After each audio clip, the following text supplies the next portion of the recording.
Спасибо.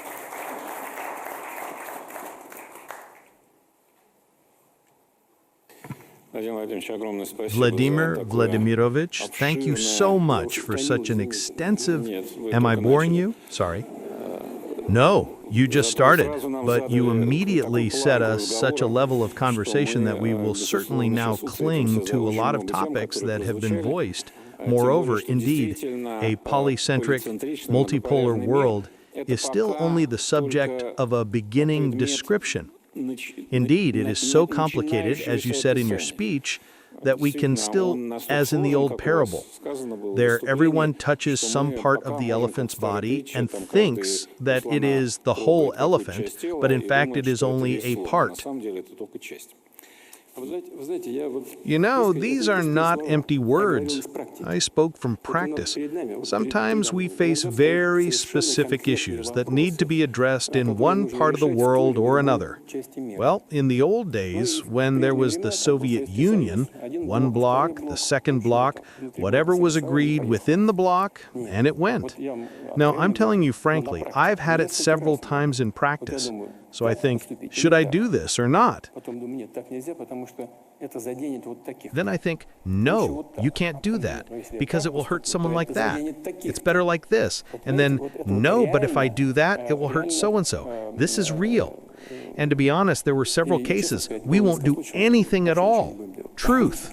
Because the damage will be greater from the measures taken than just endurance and patience. These are the realities of today. I didn't come up with anything. As it is in real life and practice, that's what I said.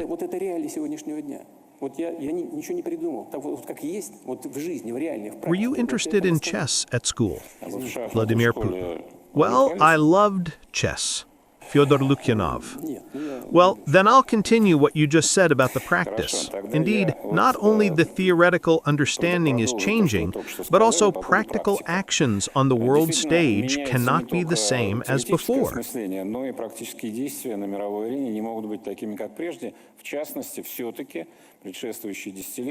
In particular, in the previous decades, many relied on institutions, international organizations, structures within states that were adapted to solve certain tasks. Now, many experts, and we had this at the Valdai discussion in previous days, say that institutions are either weakening or losing their effectiveness for various reasons, and leaders bear much more responsibility than before. In this regard, I have a question for you. Don't you sometimes feel like, Alexander I at the Vienna Congress, who personally negotiated a new world order? That's exactly you, alone.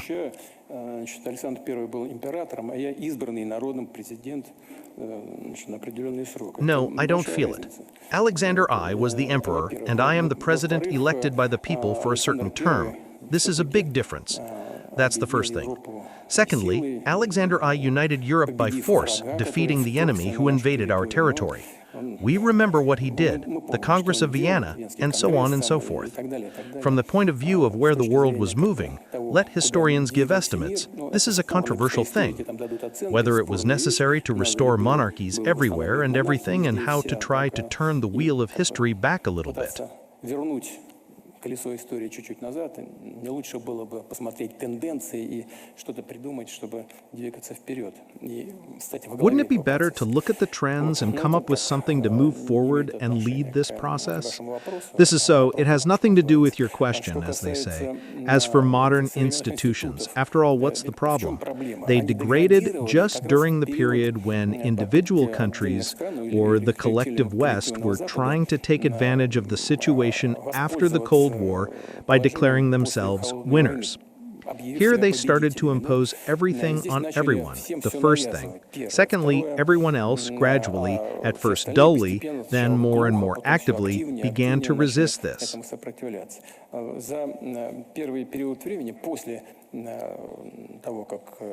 During the first period of time after the Soviet Union ceased to exist, Western structures crammed a significant number of their personnel into the old formats, and all these cadres, strictly acting according to the instructions, according to how they received them from the Washington Regional Committee, acted, frankly, very rudely. simply disregarding nothing and no one at all.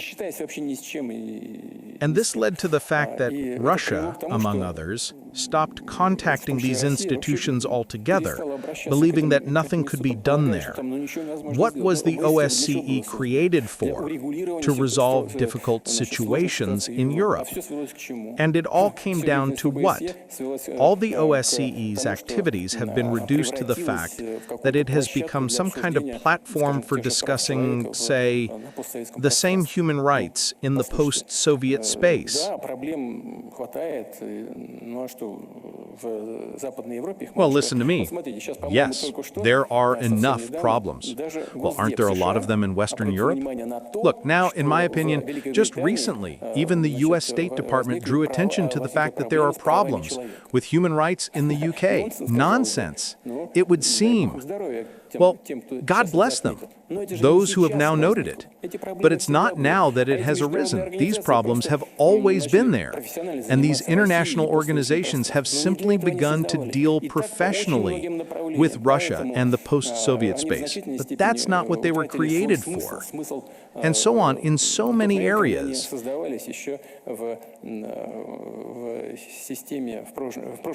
Therefore, they have largely lost their meaning at the time when they were created, in the previous frame of reference, when there was the Soviet Union, the Eastern Bloc, and the Western Bloc.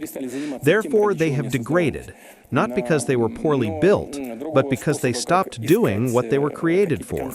But there is still no other way to find some kind of consensus solutions.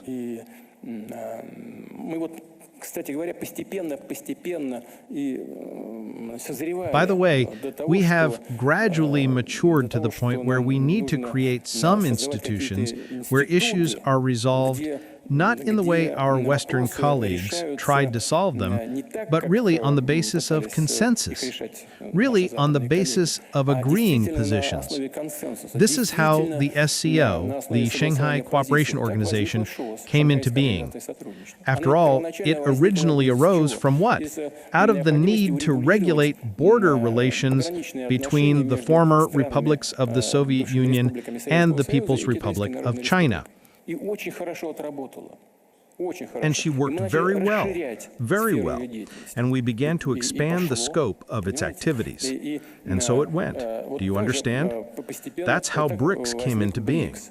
When the Prime Minister of India and the President of the People's Republic of China were visiting me, I suggested that the three of us meet in St. Petersburg. The RIC emerged: Russia, India, China. We have agreed that A, we will meet, B, we will expand this platform for the work of our foreign ministers. And so it went. And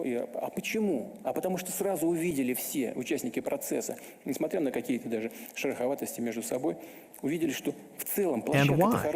But because all the participants in the process immediately saw, despite some rough edges among themselves, that in general the site is good, there are no people who want to stick themselves out at all costs to push their interest, and everyone had an understanding that they need to find a balance. Immediately Brazil and South Africa asked to join us, and BRICS emerged.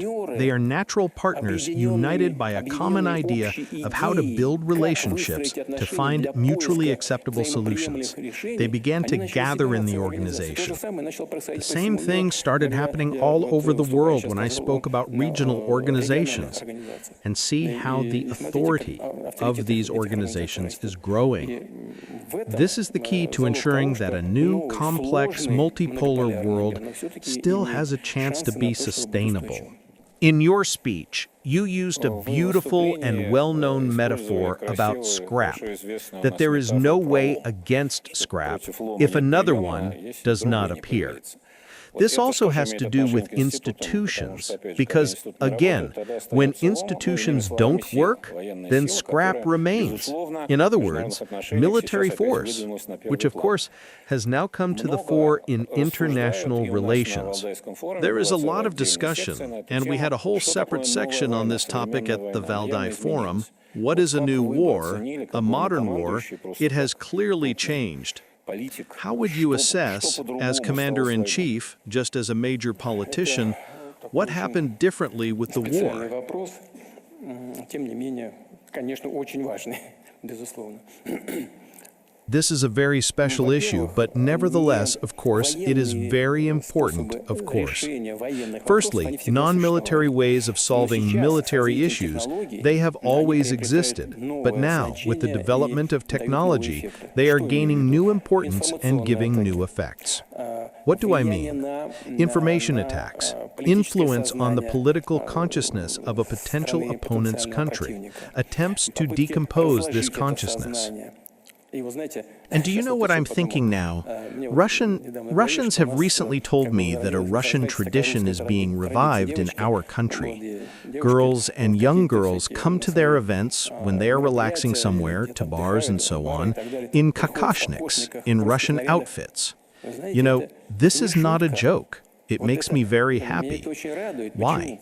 Because this means that despite all attempts to disintegrate our Russian society from the inside, our opponents are not achieving any result. But on the contrary, they are getting the opposite effect. And the fact that young people have such internal protection from any attempts to influence public consciousness from the inside is very good. This speaks to the maturity and strength of Russian society. But this is one side of the coin. And here, too, there are attempts to damage the economy, the financial sector, and so on, which, of course, is very dangerous. But if we talk about the purely military component, then, of course, there is a lot of novelty associated, of course, with the development of technology. И так это у всех на слуху, тем не менее, скажу, это беспилотные системы, причем в воздухе, в трех средах. And so it's common knowledge, nevertheless, I will say, that these are unmanned systems, and in three environments, in the air, on the ground, and on the water. These are unmanned boats, platforms that are used on land, and unmanned aerial vehicles. Moreover, all this has a dual purpose. You know, this is very important. It is one of the features of today. There are a lot of things that are actively used in combat. They are all dual use. Take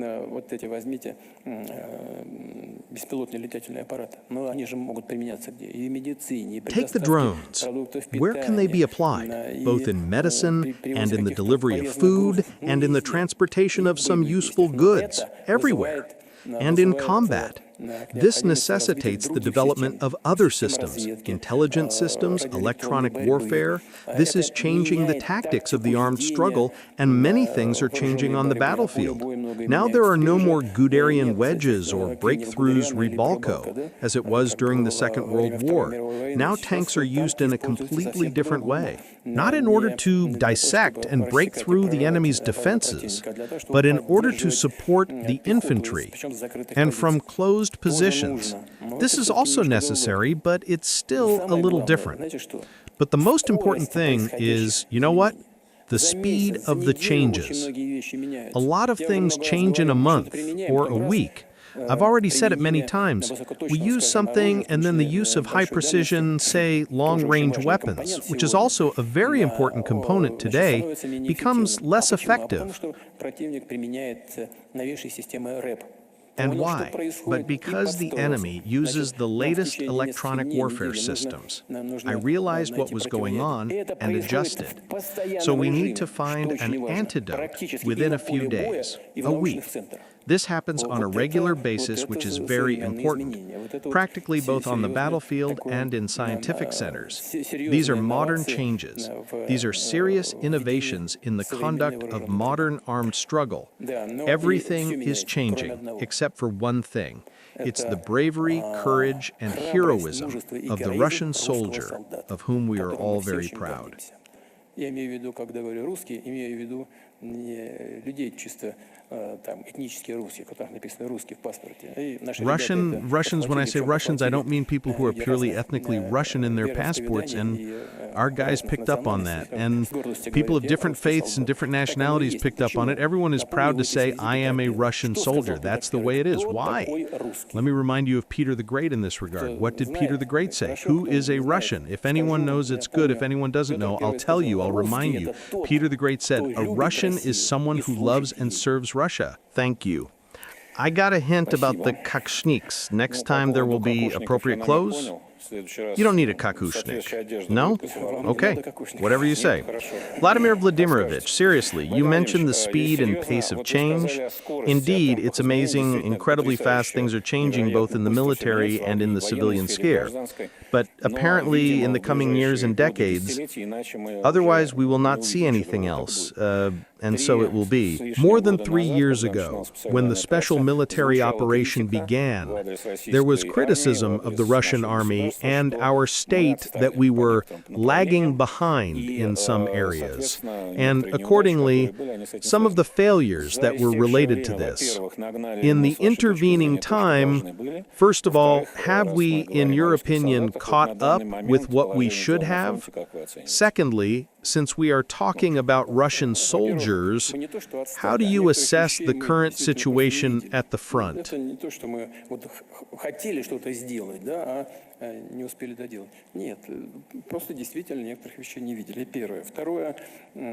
First of all, we didn't just lag behind, but we really just didn't see some things.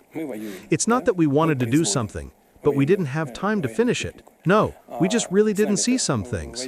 First. Second, we are fighting. We are producing military equipment. And there are a lot of countries fighting with us. All the NATO countries are fighting with us. They don't hide it anymore. And unfortunately, there are also instructors, and they actually take part in the fighting from Western countries.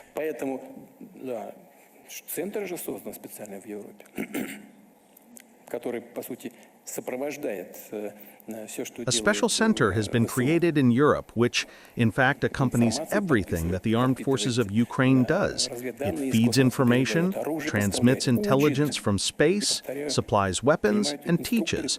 And, I repeat, instructors take part not only in the preparation, but also in the development of solutions, and even in their implementation. Therefore, of course, the challenge is serious for us. But the Russian army, the Russian state, and the Russian defense industry have quickly adapted to this challenge.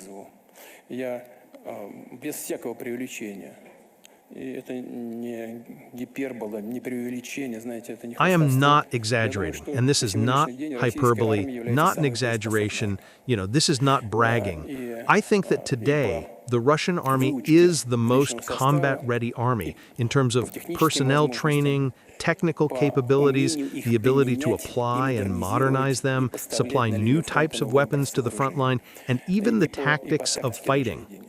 That's probably the answer to your question. Our interlocutors, and your interlocutor overseas, recently renamed the Ministry of Defense to the Ministry of War. It would seem the same, but, as they say, there is a nuance. Do you think anything really depends on the names? You can say no, but you can say that whatever you name the ship, it will sail. It probably makes some sense, but it sounds a bit aggressive. The Ministry of War. We have a Ministry of Defense. We have always proceeded from this. We always proceed, and we will proceed. We have no aggressive intentions towards third countries. We have a Ministry of Defense, and the goal of the Ministry of Defense is to ensure the security of the Russian state and the peoples of the Russian Federation. Бумажный тигр. Я же сказал, что Россия все эти годы воюет не с... And he's teasing that he's a paper tiger? The paper tiger, I said that all these years Russia has been fighting not with the Ukrainian armed forces, not with Ukraine, but with almost all NATO countries. Speaking of, yes, you asked what is happening on our line of contact. Well, I'm going back to the tigers now. This means that our troops are confidently moving forward along almost the entire line of contact. If we take it from the north, this is the North Group. There is a city of Volchansk in the Kharkiv region, and the Yunakovka settlement in the Sumy region has just been placed under our control.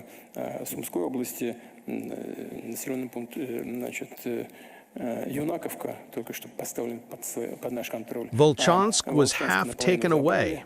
I think it's only a matter of time. Now our fighters will take the second part. A safe zone is being confidently created there, and this work is proceeding smoothly and calmly, according to plan. Значит, западная группировка войск практически забрала один из таких крупных. The Western group of troops practically took one of such large settlements. They did not take it, but took 2/3 of the city, Kupiansk.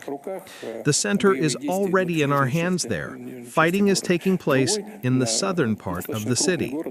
Another fairly large city, Kirovohrad, has completely come under our control. The southern group has already entered the city of Konstantinovka, and this is already one of the main defensive lines. Konstantinovka, Slavyansk, Kramatorsk are the lines that have been created by the armed forces of Ukraine for more than 10 years with the help of Western specialists. But our troops have already entered there, and fighting is going on there.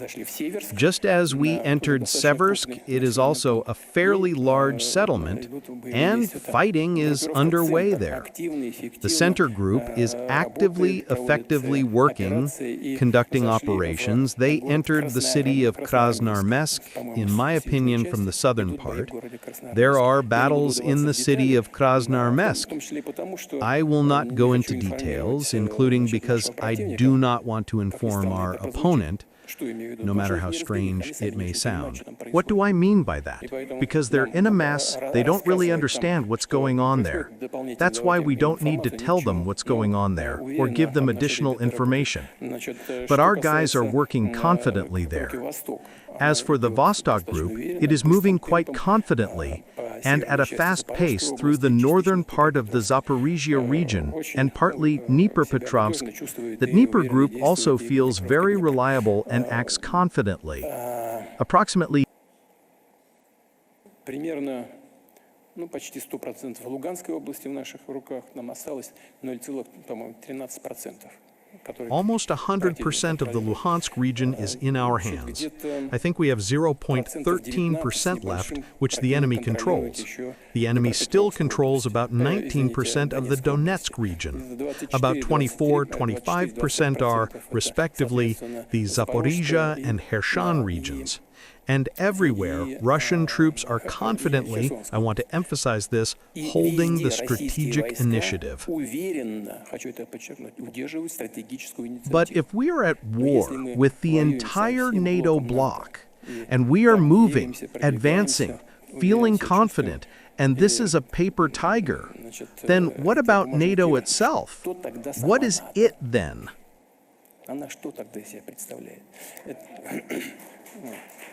But God be with him.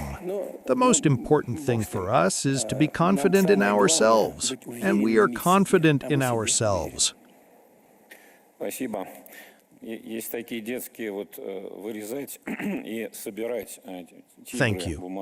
And there are such children's cut and assemble paper tigers. Then you will give it to President Trump when he meets?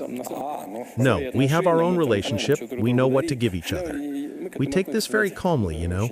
I do not know in what context this was said, or how ironically it may have been said.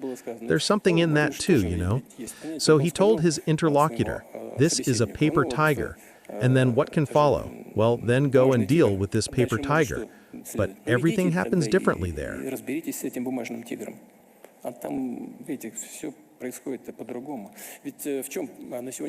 After all, what is the problem today? They supply enough weapons to the Ukrainian armed forces, and they supply as much as they need. In September, the losses of the armed forces of Ukraine amounted to about 44,700 people. Almost half of them are irrevocable. During this time, we have recruited only, in my opinion, more than 18,000 people through forced mobilization. Approximately 14,500 were returned from hospitals after their recovery. Look, if you add up how many were mobilized and how many were returned from hospitals and how many were lost, you get minus 11,000. Per month. This means that not only is there no replenishment on the line of contact, but there is a decrease.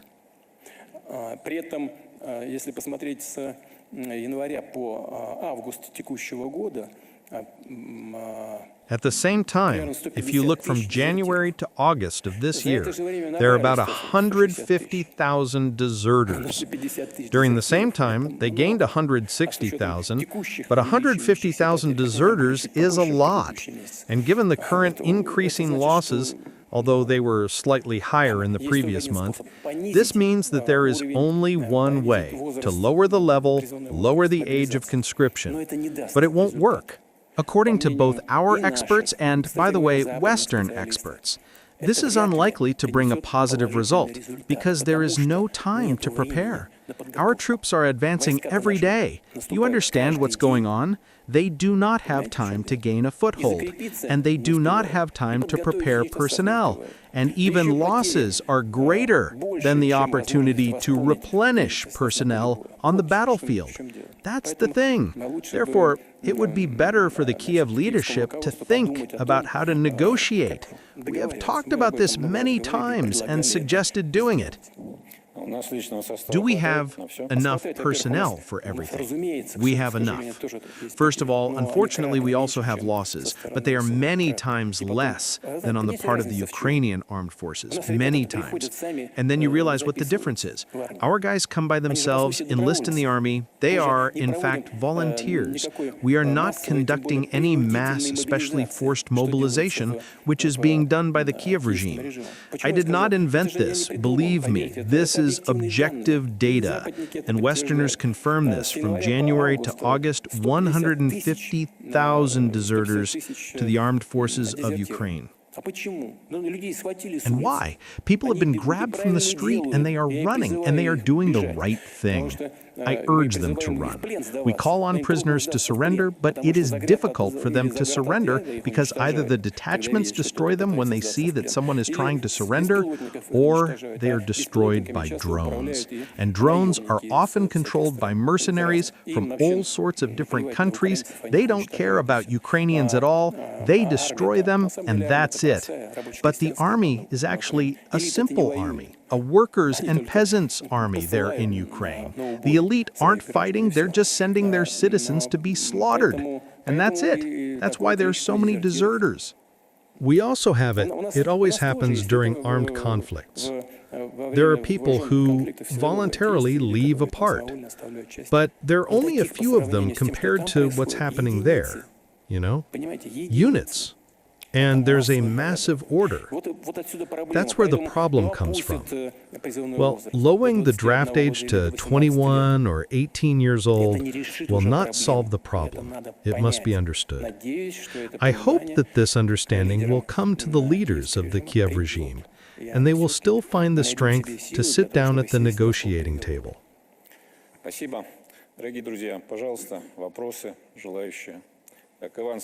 Thank you. Dear friends, please ask any questions. Ivan Safranchuk, IC. Mr. President, thank you very much for your very interesting introductory statement, and you have already set the bar high for discussion in the exchange with Fyodor Alexandrovich.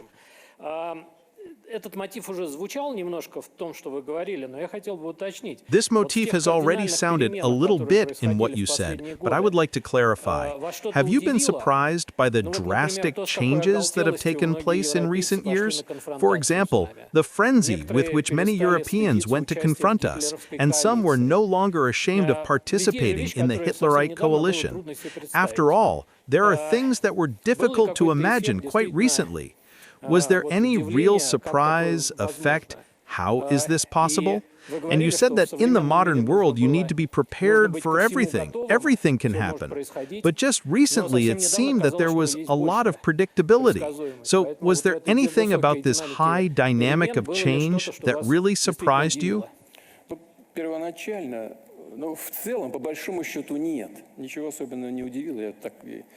Initially, in general, by and large, no, nothing particularly surprised me. That's about how I imagined it would be. But still, I was surprised by such a willingness and even a desire to review everything that was positive in the past. Look, at first it was very careful with probing, but still, in the West, they began to compare the Stalinist regime and the fascist regime in Germany, the Nazi, the Hitlerite. They began to put them on the same level. I saw and watched it all perfectly well. They began to bring the Molotov-Ribbentrop Pact to the surface there, while shamefully forgetting about the Munich Agreement of 1938, as if it had never happened, as if the Prime Minister of Great Britain had not come to London after the meeting in Munich, had not shaken the treaty with Hitler on the plane ramp, and agreement was signed with Hitler. I shook it. I brought peace. But even then, there were people in Britain who said, now war is inevitable. And that was Churchill. Chamberlain said, I brought peace. And Churchill replied, now war is inevitable.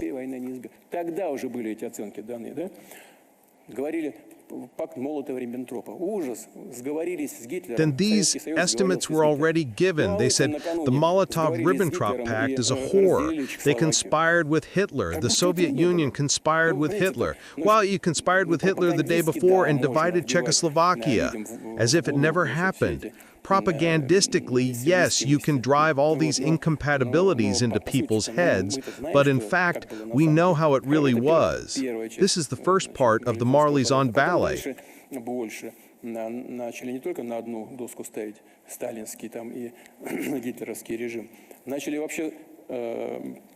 Then further, more. They began to put not only the Stalinist and Hitlerite regimes on the same level, but also tried to forget the results of the Nuremberg trials altogether. It's strange because these are participants in a joint struggle, and the Nuremberg trials were common and took place so that nothing like this would happen in the future. But they started doing that too. Monuments to Soviet soldiers and so on who fought against Nazism began to be demolished. I understand there were ideological things there. I have just said this from the rostrum, that when the Soviet Union pursued its policy, when it imposed its political system on Eastern Europe, yes, all this is understandable. But the people who fought against Nazism gave their lives. What did they have to do with it? They were not at the head of the Stalinist regime. They did not make any political decisions. They simply gave their lives on the altar of victory over Nazism. We started it, and so on and so on.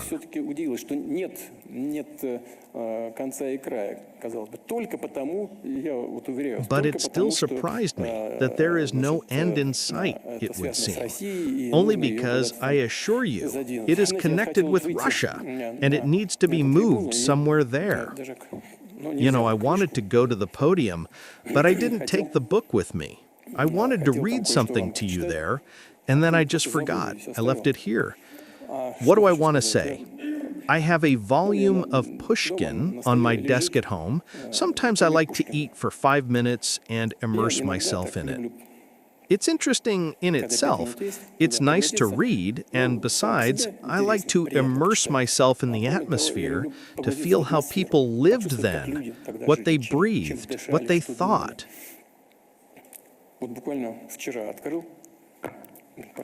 Полистал и наткнулся на одно стихотворение. Ну, все мы знаем, ну, российская часть точно знает. Just yesterday, I opened it, leafed through it, and came across a poem.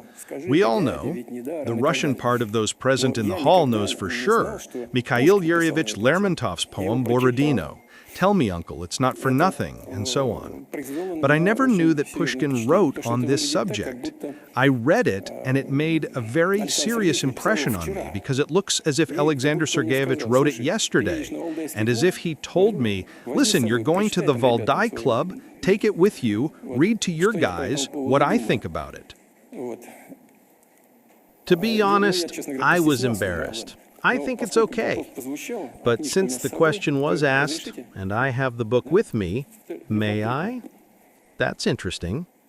This is the answer to many questions. It's called the Borodino Anniversary. The great day of Borodin. We are commemorating the fraternal Treza. They kept saying the tribes were coming, threatening Russia with disaster. Wasn't all of Europe here? And whose star led her? But we've become a solid fifth, and they took the pressure with their breasts. Tribes obedient to the will of the proud, and it was an unequal dispute. So what? His disastrous escape, boasting, they have now forgotten. They forgot the Russian bayonet in the snow, who buried their glory in the desert. The familiar feast beckons them again. The blood of the Slavs is intoxicating to them, but it will be hard for them to have a hangover. But the guests' sleep will be long. On a cramped, cold housewarming party, under the grain of the northern fields.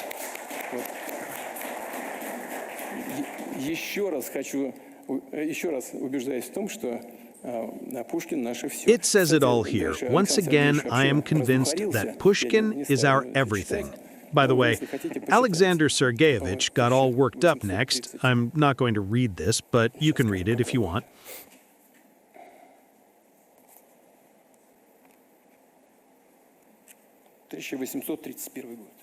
It's 1831. You see, many people don't like the very fact of Russia, and everyone wants to somehow take part in this historic event, inflicting a strategic defeat on us and profit from it. Take a bite there, take a bite here. I would like to make such an expressive gesture, but there are a lot of ladies here in the hall. That's not going to happen. Lukyanov, I want to draw your attention to a very important comparison. Polish President Nawrocki literally, in my opinion, said in an interview the day before yesterday, by the way, it goes on in the poem about Poland. Yes, of course, our beloved partner. So he said in an interview that he constantly talks with General Pilsudski, discusses issues with him, including relations with Russia. And here you are with Pushkin. It doesn't seem to be in harmony. You know, Pilsudski was such a person. He was hostile to Russia and so on. And it seems to me that under his leadership and guided by his ideas, Poland made a lot of mistakes before the Second World War. After all, Germany offered them to peacefully resolve the issue of Danzig and the Danzig corridor. The Polish leadership of that time categorically refused and eventually fell the first victim of Nazi aggression. And there was one more thing that Poland completely abandoned. But historians probably know this. At that time, Poland refused for the Soviet Union to help Czechoslovakia. The Soviet Union was ready to do this. We have documents in our archives. I read it all personally.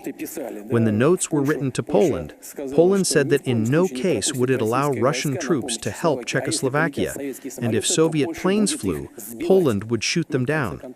In the end, it fell the first victim of Nazi aggression.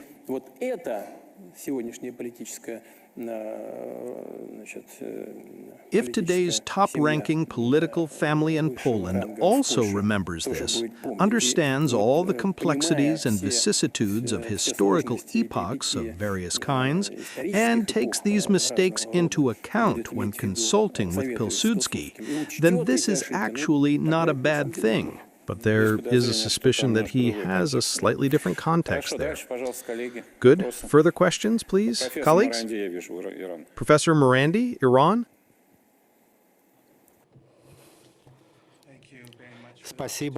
Thank you for the opportunity to ask a question, Mr. President. I also want to thank Valdai. It's a great conference. Of course, we are all sad because over the past 2 years we have seen the genocide in Gaza, the suffering of women and children who are being tortured, day and Мы night. видели недавно, как президент Трамп выступил с мирным предложением, которое было похоже на предложение о And капитуляции. we saw recently how President Trump came up with a peace Когда, proposal Тони Блэйру that там looked like a предложили, surrender proposal, его especially истории when Tony Blair was отношениях. offered with his history in this Что может relationship. сделать Российская What Федерация, can чтобы the положить Russian конец Federation do этой, to put an end to this грустной sad ситуации? situation? Thank Спасибо. you. Ситуация в Газе – это ужасное событие в истории. The situation in Gaza is a terrible event in history, in the modern history of mankind. And it is even known how the pro-Western Secretary General of the United Nations, Mr. Guterres, said publicly that Gaza has turned into the largest children's cemetery in the world. What could be more tragic and sad? As for President Trump's proposal on gas, you know, it will probably come as a surprise to you, but on the whole, Russia is ready to support him. И если, конечно, мы внимательно должны посмотреть на сделанные предложения. If, of course, we have to look carefully at the proposals made, it will lead to the final goal, which we have always talked about. Russia has always advocated the creation of two states, Israel and a Palestinian state, starting in 1948 and then in 1974, when the relevant UN Security Council resolution was adopted. And this, in my opinion, is the key to a final solution to the Palestinian-Israeli conflict. Действительно, насколько я знаю, я еще так внимательно не смотрел, но это предложение, но там предлагается создать. Indeed, as far as I know, I have not looked at this proposal so carefully yet, but it proposes to create an international body that will govern Palestine, more precisely the Gaza Strip, for some time, and Mr. Blair should be at its head. He's not known as a great peacemaker, but I know him personally. Moreover, I visited him, spent the night at his house, we had coffee in our pajamas in the morning, and so on. Lukyanov. Was the coffee good? Putin. Yes, quite. But what do I want to say? He is a man with his own views, but he is an experienced politician. And in general, of course, if his activities, his experience, and his knowledge are directed towards a peaceful course, then he can play some positive role. There are, of course, several questions. First, how long will this international administration work? How and to whom will power be transferred later? As far as I understand, this plan outlines the possibility of transferring power to the Palestinian Authority. На мой взгляд, лучше было вообще, конечно, все передать под управление президента Аббаса.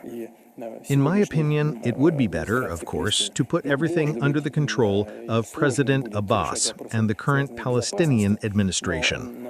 It may be difficult for them to resolve security issues, but as far as I can imagine, my colleagues with whom I spoke on this topic today envisage the possibility of transferring control over the Gaza Strip, including to the local militia, to ensure security. Is it bad? In my opinion, this is a good thing. We need to understand, I repeat, how long the international administration will manage there, in what time frame it is supposed to transfer both civil power and security issues, which is very important.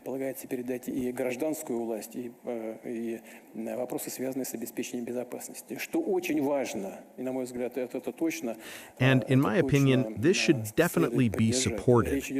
We are talking about freeing all the hostages held by Hamas, on the one hand, and releasing a significant number of Palestinians from Israeli prisons.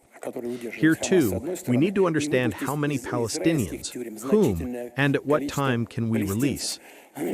Здесь тоже надо понять, о каком количестве палестинцев, кого, в какие сроки можно выпустить. И, конечно, вы знаете, And of course, you know, the most important question is, how does Palestine feel about this? That's exactly what you need to understand. And the countries of the region, the entire Islamic world, and Palestine itself, the Palestinians themselves, including, of course, Hamas. They treat Hamas differently there, and we have our own attitude, but we have contacts with Hamas. It is important for us that Hamas also supports this, and the Palestinian Authority supports it. Но это все вопросы, требующие своего кропотливого внимательного. But these are all issues that require painstaking, careful research. In general, if this happens, it will of course be a very serious step forward in resolving the conflict. But, I repeat, in our opinion, it can be fundamentally resolved only with the creation of a Palestinian state. Of course, Israel's attitude towards this is also important. We don't know yet either. How did Israel take it? I do not even know of any public statements on this subject. I just did not have time to look at it. But it's not even public statements that are important, but in fact how the Israeli leadership will treat this, whether it will fulfill everything that the President of the United States has proposed. There are a lot of questions. But in general, if all these positive things that I mentioned happen, then this is of course a breakthrough. And a breakthrough can be very positive. I repeat for the third time, the creation of a Palestinian state is a key element of the settlement as a whole. Lukyanov, Vladimir Vladimirovich, weren't you surprised a couple of weeks ago when one U.S. ally, Israel, attacked another U.S. ally, Qatar? Or is it normal now? Putin, I was surprised. Lukyanov, and the reaction of the United States? How did you feel about her? That is, the absence of it. I see. Thanks. Tara Reid, please.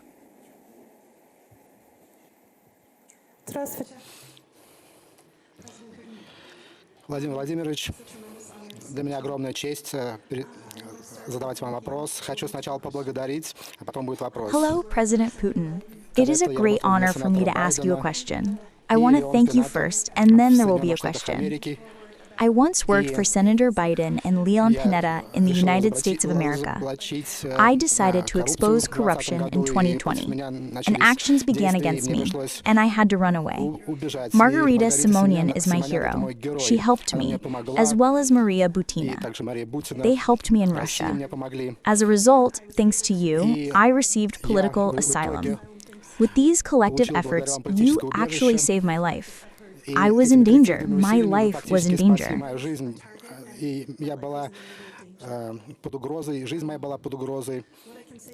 I can tell about Russia. I love Russia. Russia is a beautiful country, and Western propaganda was wrong about Russia. I love Moscow. People treat me very warmly, welcome me well, and everything works efficiently. And for the first time, I feel safe, and I feel more free. Now I work for Russia Today. I like this job. I am given the creative freedom to work in my field of geopolitical analysis. I thank the Valdai Club for recognizing my intellectual efforts as well. And here's the question. I have met other Westerners who come here for asylum, and they come to Russia for economic reasons and for reasons of shared values.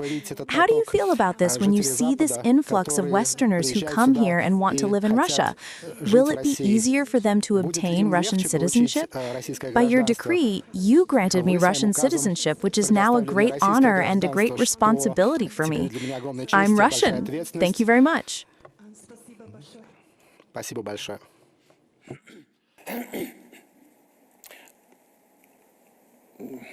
Вы сказали об общих ценностях. Вы знаете, Have you mentioned common values? And how do we treat those people who come to us from Western countries, want to live here and share these common values with us? You know, there has been a lot of good and controversial things in our political culture.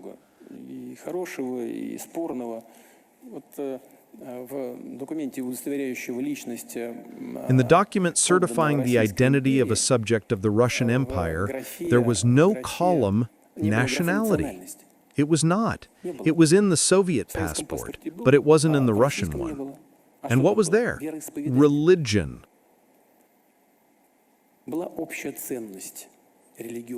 There was a common value, a religious value, belonging to the Eastern Christian religion, Orthodoxy religion.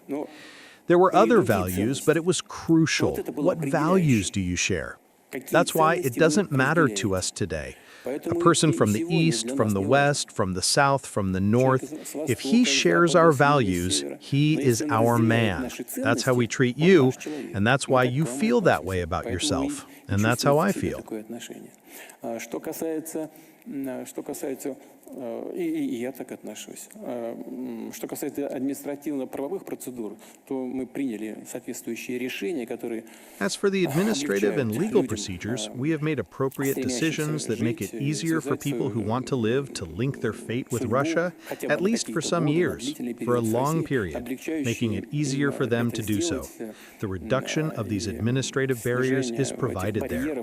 I can't say that a huge flood has arisen, but still, there are thousands of people. In my opinion, about 2,000 applications have been accepted, 1,800 or something.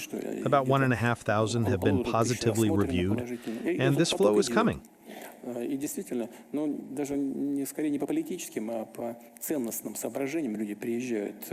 And indeed, but rather not for political reasons, but for value reasons, people come, especially from larger European countries, because this gender-based terrorism, I would say, does not suit many children there, and people are looking for safe havens. They come to us, and, God willing, we will support them in every way possible. You said, I wrote it down, I love Russia. I love Moscow, you said. We have a lot in common, because I also love Moscow. We will proceed from this. It's worth a lot from a native of St. Petersburg and Leningrad. Putin, this is a revolutionary event.